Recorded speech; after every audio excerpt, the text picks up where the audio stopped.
बातमी आहे तर रवींद्र गायकवाड यांच्या संदर्भातली गायकवाड प्रकरणावर तोडगा निघाला नाही तर 10 तारखेपासून होणाऱ्या एनडीएची जी बैठक आहे त्यावर बहिष्कार घालायचा इशारा शिवसेनेनं दिलाय। आज नवी दिल्लीत झालेल्या पत्रकार परिषदेत संजय राऊत बोलत होते। दरम्यान रवींद्र गायकवाड प्रकरणी लवकरच तोडगा दृष्टीपथात असून पुन्हा असं गैरवर्तन होणार नाही असं पत्र लोकसभा अध्यक्षांना ते देणार आहेत।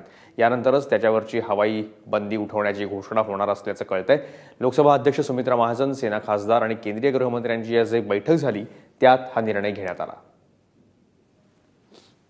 जब तक देखिए ये मैं ऑन रिकॉर्ड बोल रहा हूं, 10 तारीख तक ये मामला नहीं सुलझा तो हम एनडीए के मीटिंग में नहीं जाएंगे। और ये मैं उद्धव जी से बात करने के बाद आपसे बयान, आपका भाई मेरा बयान नहीं, पार्टी चीफ का बयान है, समझ लीजिए। मैं उनकी तरफ से बोल रहा हूं कि नहीं होगा।